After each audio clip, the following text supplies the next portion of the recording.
اور جہاں پر وہ آ کے جو ہے وہ ریزائڈ کرتے ہیں اور ہفتہ 10 دن پہ یا ویکینڈ یا جس جو انڈیجنس لوگ ہیں ان کے گھر بھی درختوں میں ہیں اور ان جنگلات میں ہیں جو جل گئے ہیں، وہ بھی ایک بہت بڑی ٹریجڈی ہے. ٹھیک ہے، بہت بڑی جو ہے وہ ٹریجڈی ہے. دیکھیے اس میں بلکہ میں جب آپ کے پروگرام میں آنے سے پہلے ریسرچ کر رہا تھا وہ کہتے تھے یہ آگ اتنی بڑی کہ 2700 کلومیٹر دور برازیل کا سب سے بڑا شہر جو ہے ساؤ پاولو اس پر بھی سرمئی بادلوں نے پورا جو ہے وہ ڈے ٹائم کلاؤڈ آپ کو سموک کا کلاؤڈ جو ہے نظر آتا ہے. ٹھیک ہے، کلاؤڈ جو ہے وہ نظر آ گیا. اچھا ساتھ میں یوراگوائے ہے اور ساتھ میں بولیویا ہے، پیرو ہے، اس وہاں تک جو ہے وہ ایئر سپیس کو جو ہے وہ اس نے متاثر کیا ہے. حتیٰ کہ ان کو بھی شکایت کرنی پڑی کہ جناب یہ آپ کے یہاں آپ سے کنٹرول نہیں ہوئی، اس نے ہمارے یہاں آ کے مصیبت ڈال دی. تو یہ پرابلم اب کوئی اکیلی برازیل کی نہیں، پوری ساؤتھ امریکہ کی بن گئی ہے. جو ریئر اینیمل سپیشیز اس جنگل میں ہیں ان کی زندگی جو ہے، ہیبیٹیٹ جو ہے وہ بھی خطرے میں ہے. اور میں نے یہ دیکھا کہ بے شمار لوگ جو ایکٹیوسٹ ہیں اس ایریا میں کام کر رہے ہیں، ان کی بھی بہت بڑی کنسرن ہے کہ آگ سے جہاں پہ درخت جلے ہیں، لوگوں کے گھر چلے ہیں، یہ جو ریئر سپیشیز ہیں یہ بھی ایلیمینیٹ ہوئی ہیں، ختم ہوئی ہیں. How dangerous is that actually? دیکھیں بہت ڈینجرس، بالکل آپ نے بالکل ٹھیک طرف اشارہ کیا. دیکھیے بات یہ ہے کہ جو نیچرلٹی ہے، جو قدرتی پن ہے دنیا میں وہ ختم ہوتا جا رہا ہے. اب جب یہ قدرتی پن ختم ہوگا تو پھر دنیا کا گلوبل وارمنگ تو ہونی ہے، عالمی درجہ حرارت میں اضافہ جو ہے وہ تو ہونا ہی ہے. میں سمجھتا ہوں کہ اب تو یہ معاملہ ایسا ہے کہ اب برازیلین پریزیڈنٹ نے ایک انویسٹیگیشن تو انہوں نے رکھی ہے، پوائنٹ تو کی ہے، اب دیکھنا ہے کہ وہ کیا رپورٹ دیتی ہے. لیکن میں سمجھتا ہوں کہ کچھ بھی وہ رپورٹ دیں لیکن ہمیں جو نیچرل چیزیں ان کو ایز اٹ از رکھنا چاہیے. ایک دلچسپ بات جو میں آپ کو بتاتا چلوں کہ دنیا میں سب سے زیادہ جو ریڈ انڈینز ہیں وہ اس جنگل میں رہتے ہیں، یہاں پہ رہتے ہیں. ٹھیک ہے، سب سے زیادہ جو اس خطے کی اس جنگل کی سب سے بڑی جو اسپیشلٹی ہے وہ یہی ہے کہ سب سے زیادہ ریڈ انڈینز آپ کو اس جنگل میں نظر آئیں گے. ریڈ انڈینز کون ہے میں آپ کو بتاتا چلوں. ریڈ انڈینز دنیا مافیا سے باخبر لاتعلق جنگلی قبائلی ہیں جو کہ امریکہ سے ہوتے ہوئے اب سارے اس جنگل میں جو ہے وہ رہتے ہیں. تو اس حوالے سے ان کی جو لائف ہے ان کو بھی پرزرو کرنا بڑا ضروری ہے تاکہ وہ بھی ایک بڑے کلچر کا حصہ رہیں. ٹھیک ہے، تو یہ سب کچھ جو ہے وہ اس کے ساتھ جو ہے. اچھا پوری دنیا میں جو انوائرمنٹلسٹ ہیں اور جو نیچر فرینڈلی لوگ ہیں ان کی بڑی کنسرن ہے. عام آدمی کو سمجھانے کے لیے ایمیزون کے جنگل جو ہیں وہ ساؤتھ امریکہ میں ہیں، بہت دور ہیں. کیسے فرق پڑتا ہے جو گلوبل وارمنگ ہے، جو پوری دنیا کی انوائرمنٹ ہے، اس میں اس جو آگ ہے اس کا کیا اثر ہے؟ اس کو ذرا سمجھائیں. دیکھیے بالکل اس کا اثر پڑے گا. اثر اس طرح پڑے گا کہ اگر آج گلوبل وارمنگ ساؤتھ امریکہ میں ہوتی ہے، عالمی درجہ حرارت میں اضافہ ساؤتھ امریکہ میں ہوتا ہے، تو پھر اس کے خطے میں بہت سارے لوگ متاثر ہوں گے، خطے میں بہت سارے ممالک متاثر ہوں گے.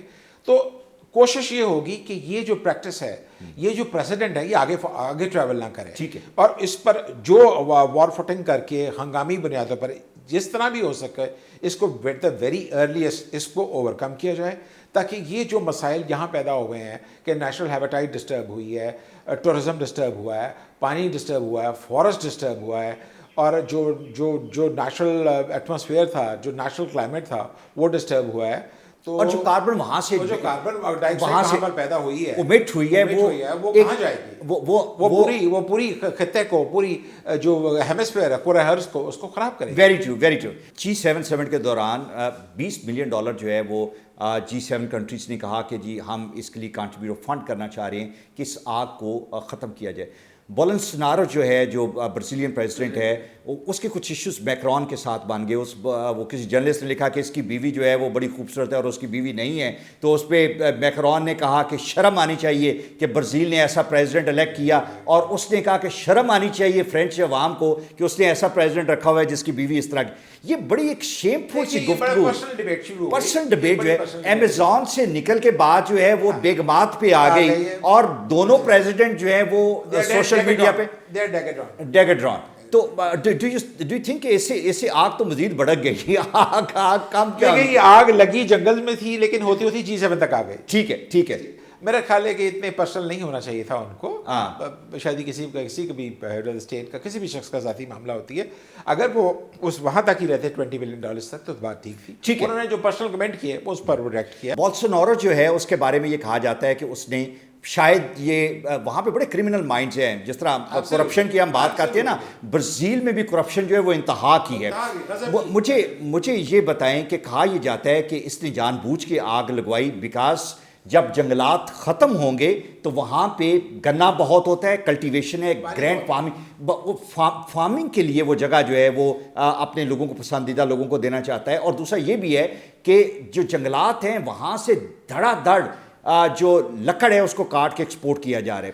دیکھیے جہاں جنگلات ہوتے ہیں وہاں یہ سب کچھ ہوتا ہے جو آپ نے کہا ہے. اب ان پر جو الزام ہے وہ یہی ہے کہ انہوں نے مقامی کاشتکاروں کو اور ملٹی نیشنلز کو وہ جگہ مائننگ کے لیے دینی تھی. ٹھیک ہے, اب آپ یہ وہی پرابلم ہے جو کہ تھرڈ ورلڈ کا پرابلم ہے کہ تھرڈ ورلڈ میں جہاں سپیس ہے وہاں بڑے جو ممالک ہیں وہ اپنا بوریا بستر اٹھا کے اور وہاں جو ہے وہ بیٹھ جاتے ہیں. یہی پرابلم جو ہے برازیل کا ہے. لیکن اب چونکہ انہوں نے ایک انکوائری کمیٹی بٹھائی ہے, ہمیں امید رکھنا چاہیے کہ انکوائری کمیٹی اپنا ورڈکٹ دے گی, اس کے بعد ہم کچھ کہنے کی پوزیشن میں ہوں گے. لیکن میں سمجھتا ہوں کہ انہوں نے ڈینائی تو کیا ہے برازیلین پریزیڈنٹ نے کہ یہ آگ انہوں نے نہیں لگوائی, لیکن وہ مقامی کاشتکاروں کو والی جہاں تک بات ہے اور جہاں تک مائننگ والی بات ہے وہ مجھے کچھ اسٹرائک پڑتا ہے کہ کچھ دال میں کالا. اچھا, میں پاکستان کے سناریو میں جہاں پہ امیزون کے حوالے سے بات ہو رہی ہے, ہم پاکستان کی بھی بات کر لیتے ہیں اور جنگلات کے حوالے سے بات ہو رہی ہے. ایک طرف ہمارے پرائم منسٹر کی یہ ڈیزائر ہے کہ ہم بلینس آف ٹری جو ہیں ان کو ہم لگائیں, چونکہ انوائرمنٹ کے لیے بہت ضروری ہے. نیچرل ہیبیٹیٹ جو ہے اس کو برقرار رکھنے کے لیے دس از ویری امپورٹنٹ.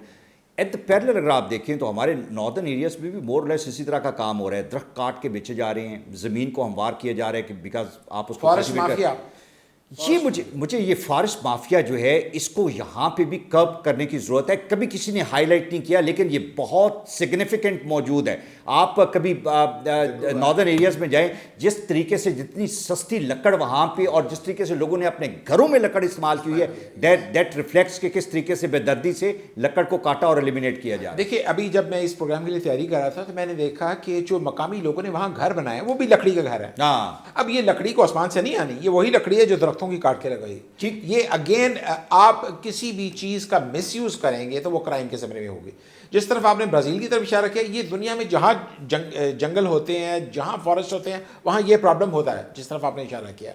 دیکھیے اس کے لیے ایک تو یہ ہے کہ آپ رولز اسٹرینٹنٹ رولز بنائیں, سخت قوانین ان پر عمل درآمد کریں. ہمارے ہاں یہ رولز بن جاتے ہیں, کتابوں میں وہ سب کچھ ہوتا ہے لیکن گراؤنڈ میں آن گراؤنڈ کچھ نہیں ہے. اگر آپ آن گراؤنڈ ان رولز کو نافذ کریں, ان کا نفاذ کریں تو کوئی وجہ نہیں کوئی فارسٹ مافیا آپ کو نظر آئے. تھینک یو ویری مچ منیب, بہت شکریہ.